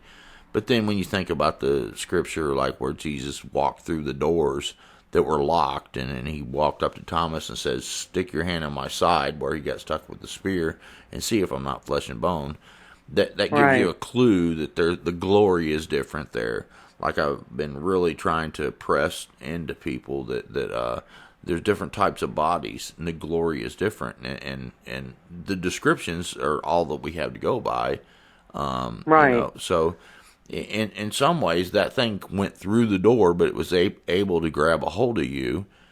And then and if you remember in my story, I don't remember nothing after I went to bite it.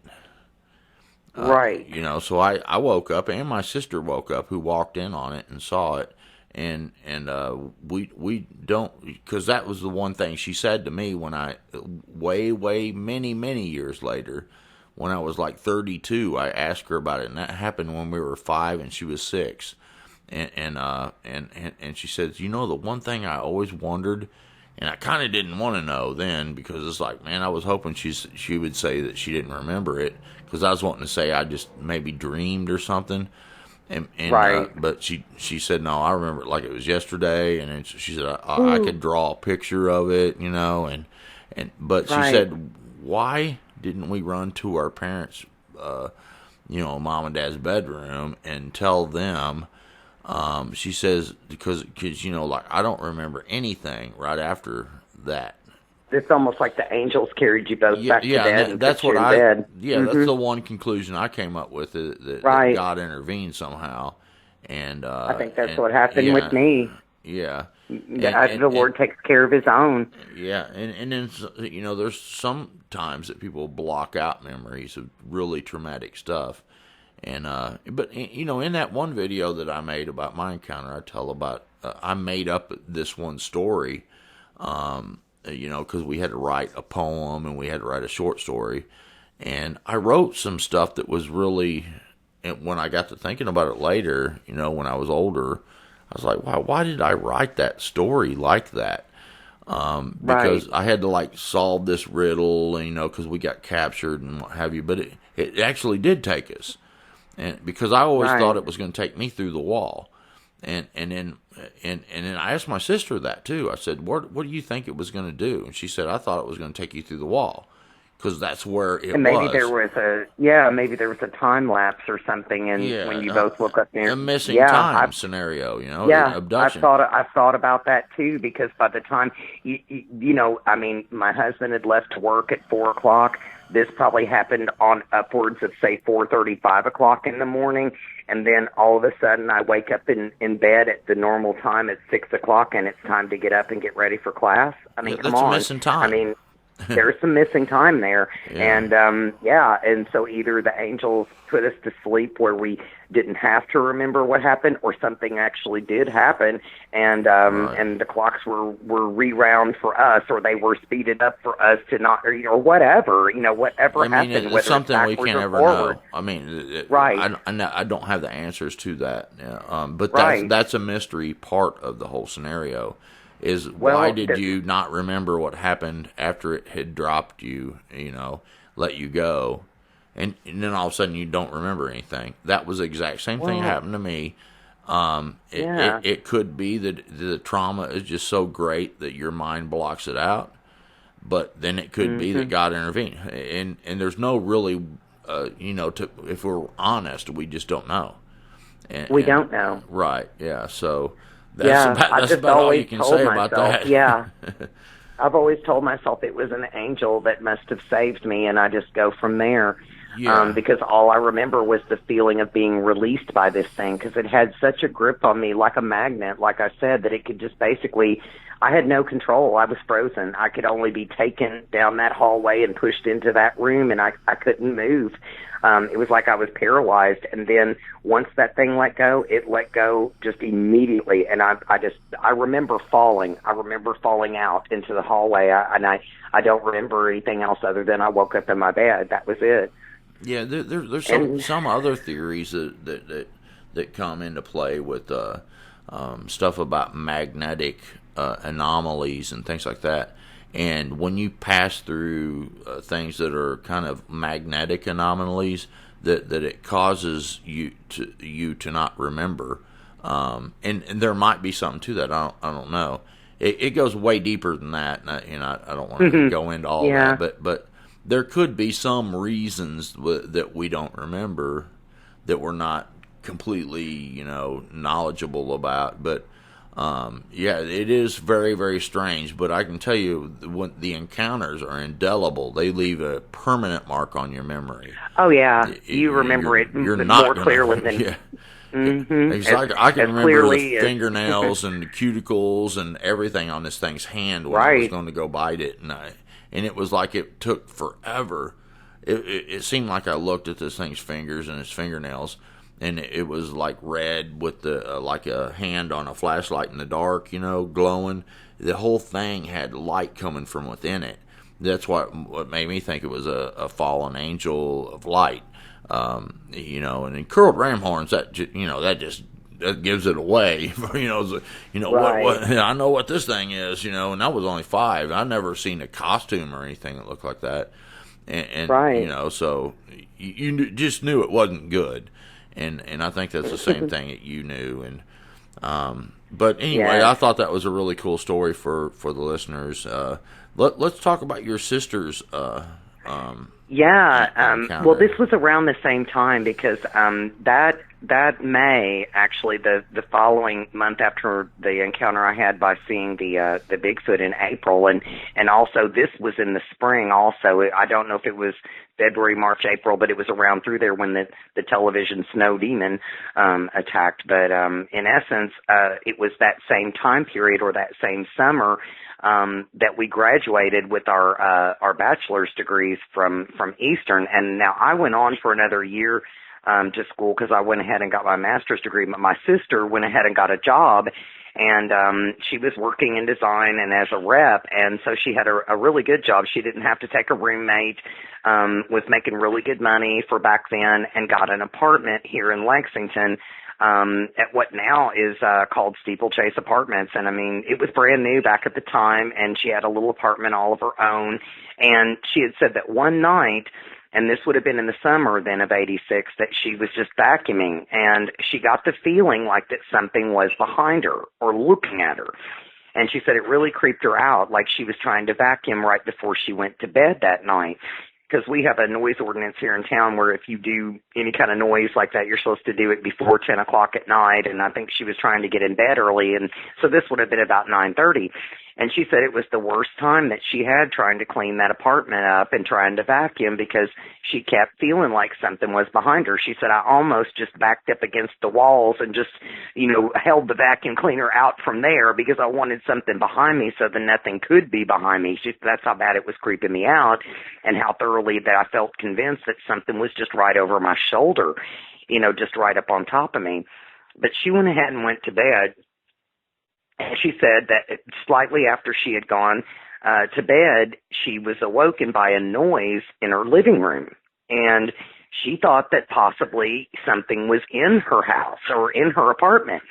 So she started listening, and the noise continued. She kept hearing a scratching-like noise. And so finally, she got the nerve enough to get up out of bed and to look and see what it was. And she said that when she stood at her hallway, looking down her hallway, as she was like kind of creeping along there, because she could hear it coming from the living room.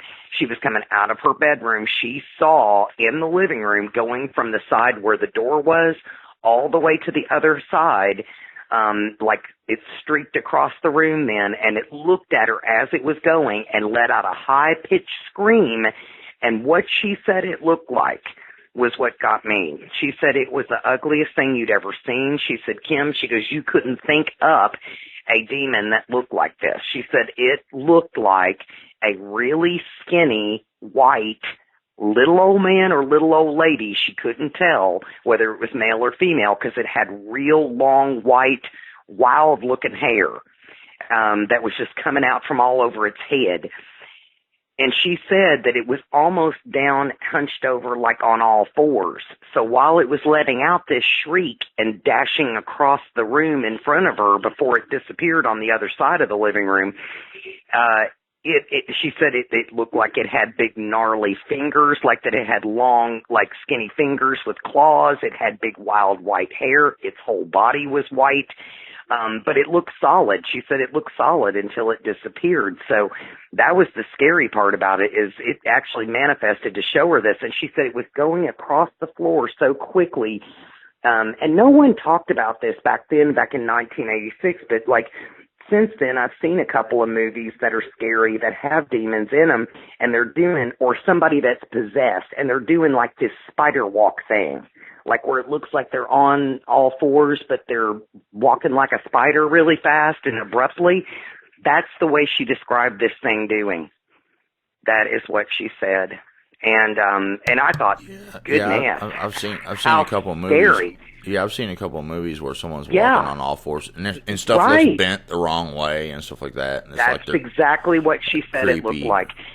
Yeah. Well, she went on about life, and she didn't really want to tell anybody because she thought, she just tried to tell herself that was a nightmare. I didn't really wake up and see that. You try to tell yourself all kinds of things so you can just go on with life and work and do what you're supposed to do. Well, a couple weeks later, she goes to bed, same scenario. She said before she went to bed, she felt like somebody was watching her, like somebody was in her place with her. Same kind of creeped out feeling. And she thought, oh, God, I'm going to see that thing again. But she didn't see it. She started hearing noise in the living room again. And she said, oh, my goodness, somebody's broke in. Because she thought it sounded like a person this time. Like she thought she heard it walking around.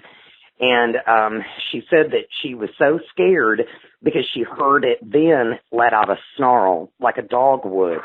And she said that she thought, oh, dear God, what's that? Like it sounded like it was on two legs walking around, but yet it's sounding like a snarling dog coming at her. And she said that all of a sudden in the doorway to her bedroom, because she slept, of course, with her door open. I mean, she was there by herself. There wasn't a roommate or anything. She said was a large, took up the whole door frame, werewolf. And it's the first time in my life I had ever heard somebody say that they actually saw a werewolf. She said, I promise you, have you seen the howling? I said, yeah. She goes, there you go.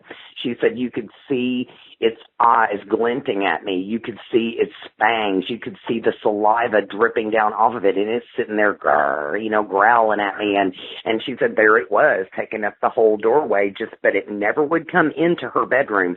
And she said that she was just praying to Jesus. She said, I flipped the covers back over my head like, oh, dear Jesus, just protect me and keep me from all harm and make this thing go away.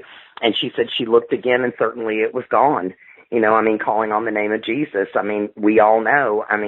That's what you do when you're a Christian. You call on the name of Jesus. And she did, and it left. Well, she was really shook up. So she said, I just wanted human contact. I wanted somebody in my place with me. So they had a 24-hour hotline where you could call the security that was taking care of that apartment complex. You could call them any time of the night or day and tell them you were having issues. And she called them up and said, look, somebody has gotten in my place, or somebody may still be here. I'm scared. Can you have somebody come over and look around? And she said it took forever. She said it took 30, 40 minutes for somebody to get over there. And certainly nothing happened like that afterwards, and nothing happened before other than the little white demon shrieking thing and the werewolf, and it all happened within a couple of weeks of each other. Now, this is the thing that's the kicker to the whole thing. This was real close to my television snow encounter and even the Bigfoot encounter, because all of this happened either to her or myself independently of each other within a 3 to 4 month time period if you put it all together. And come to find out, and it took her just a little while to admit this to me, because I thought that she had given up that boyfriend when she graduated from college, but she had had a boyfriend that I think she was having a little bit of trouble getting rid of him, and she broke up with him, and she had found out basically that he was not a Christian, that he was into witchcraft and sorcery and things like that, and she believes that he is the one that sent the demons to her. She believes that, and she believes that I got the fallout from that as well, because of what showed up at my house. Because we just took them as separate incidences. We never put it all together.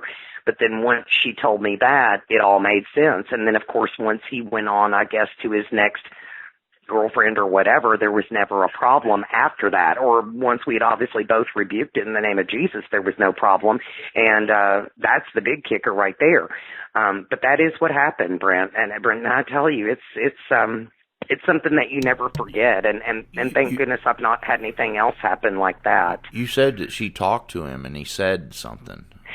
Yeah, he really did. I don't want to be so fantastic or sensational. But let's face it, this whole thing is you're either a believer or you're not, or you're a knower or you're not. So I may as well say it. As soon as she called the security guard and hung up the phone and said, please send somebody over, and it took a while, and that 30 minutes of her waiting for somebody to show up at her door just to look around and say, ma'am, there's nobody here, and by that time she was calmed down. She said the second that she hung up the phone pretty much from that security guard, she did get a phone call, and it was him, and he just goes, how do you like the werewolf I sent you? He said it.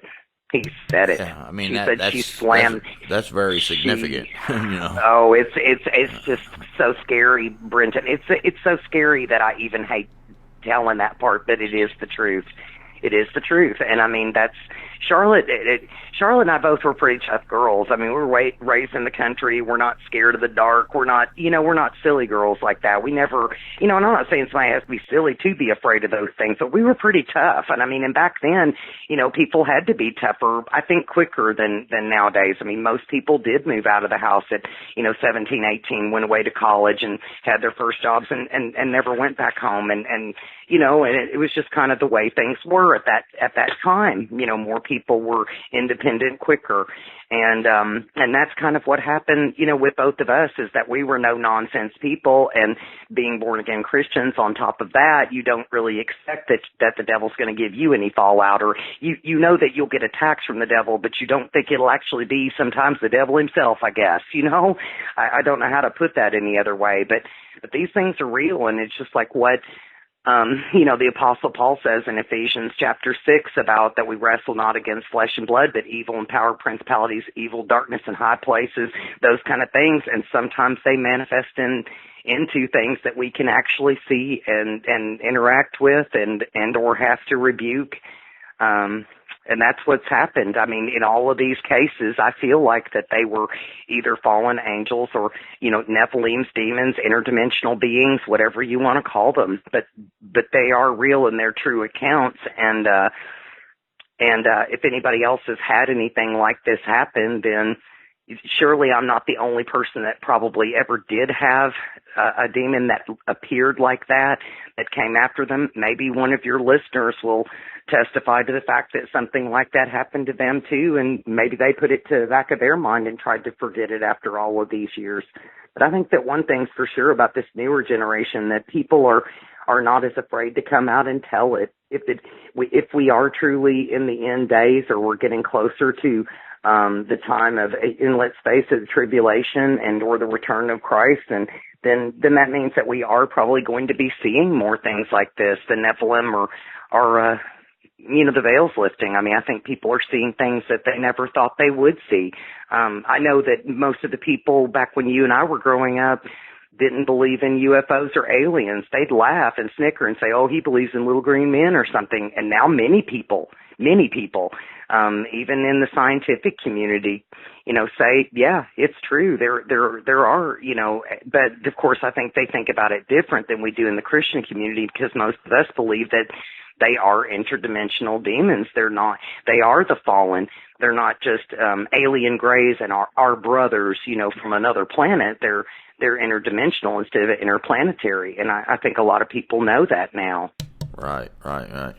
Yeah, I mean, you've got a good outlook on it, and I think that the faith thing, calling on the Lord, I mean, that's just the way to go. And it seems to always work, because I've had stories where someone had an alien gray standing at their bedside, and they said the name of Jesus, and it was like hitting it with a ball bat, and he kept saying it, and every time he said it, he said it was like it got hit with something, it would knock it backwards until it was outside looking in the window, and so. I heard that too. Yeah, I heard of another woman take that what you want of that that, but that's just that's the thing to do. I heard the same thing. I was listening to a woman give an account that she claims that every family member of hers that's female in her family, and I don't know why it was just the females, but perhaps some kind of reproductive organ testing they were doing on her, or trying to use her eggs or her DNA, or who knows. Genesis 6 but there's got to.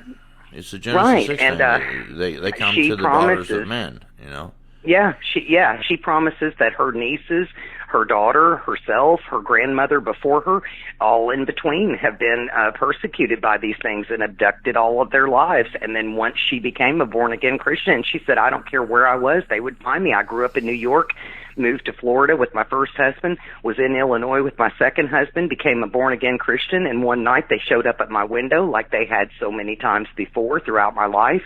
And by this time, the woman's like 45 years old, and she's just had enough. And she just told him, in the name of Jesus, I rebuke you. You can't touch me anymore. I'm a child of God.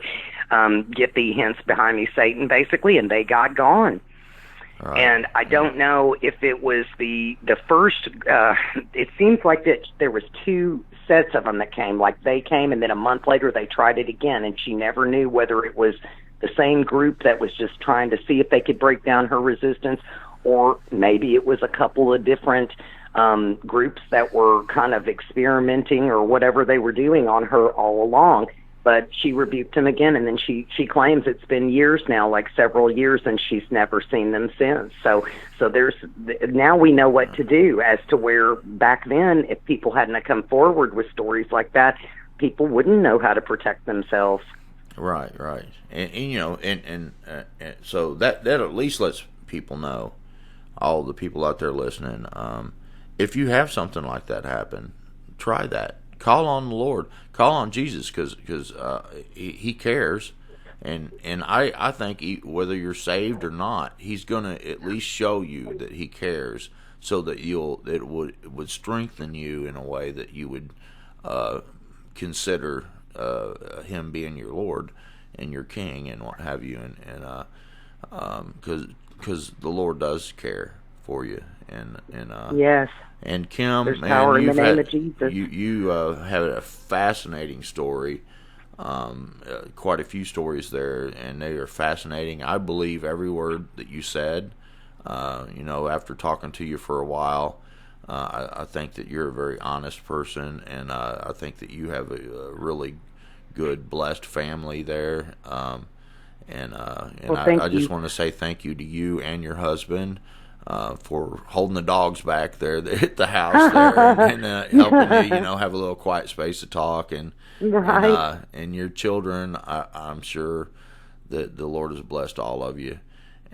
Well, I appreciate you saying that, Brenton, and I hope that it will help someone. I mean, I don't think this is. I think these are the times to warn people and to tell them, these are our days. Because if we truly believe that the birth pains are getting stronger, then if not now, when would we ever be able to warn each other? And I guarantee you that the other side is making their plots and plans. So we have to have a defense too, and there is power in the name of Jesus, and I think that that's really the main point to draw away from all of this is that yes, even if these things happen, that we can count on the name of Jesus to bring us through it, and He will take care of us, and everything's going to be okay. Just be ready to stand. What does right. Paul say? Be stand in these evil days, right? So no matter how bad it gets. In Revelation it talks about that there would be some kind of beast that comes out of the pit, and He's giving command over the beast of the earth. I don't know what would be the beast of the earth other than the kind of stuff that we're talking about, and they are allowed to kill a fifth part of mankind. But if you also look at the vials and the bowls of that are poured out on the earth, there's certain points where He says, "Well, hold on before you pour that bowl out," and He seals His people on their forehead, and it gives them protection. So you don't want to be in that fifth part that doesn't have protection, because could you imagine an army of Dogman or Bigfoot or any Think of these about other those types locusts, of creatures? even. Oh my goodness, yeah. That'd be some scary stuff, coming towards your city. And the Lord said that people's hearts will fail them for fear for what's coming. He's not joking. Your heart would even give out for fear of what's coming. Just by looking at it, on the news or something. There's a locust army or a Bigfoots that just hit this town, or who knows? I mean, I could be wrong about that, but I don't know what beast would be. I've thought about that myself. Other than some monstrous type creatures, that people are reporting seeing, because it seems like they're doing recon on the honest. They're on the edges of woods, like on the edge of golf courses and stuff like that. People taking videos, having encounters, and they pan their camera over, and there's a golf course. These things are watching us. You don't have to go 6 miles into the woods they're anymore. Looking in your windows. They're in your backyard. Exactly. So it's not like way out there anymore. It seems to be like people are doing recon out there, and their populations seem to be doing rather well too. I mean, that's another thing, is there could be more encounters because there's obviously more of them. Right. I get reports from every state other than Hawaii. Yeah. And Hawaii has different kinds of stuff. I've gotten a few stories from Hawaii, a little different, more like little people things, or different things like that. But there's all kinds of stuff, and you listen to all the kinds of stories you hear. Every different kind of thing you can possibly imagine. And like even the little spider walking person walking across the floor. I mean, oh my goodness, I wouldn't want that. What in the world? Yeah, but thank you, Kim. I really appreciate it. Thank you. Thank you all. And I appreciate it. And you've got my number. Save it, and if you ever want to talk, sure. I mean, you live here in Lexington, so we ought right. You and your husband ought to. We'll go out to eat or something sometime or something. We'll go get some. Yeah, we'll get some go to Hacienda. Yeah, go to Hacienda. Yeah, the Mexican joint over there. I've been over there a few times, man. It's awesome.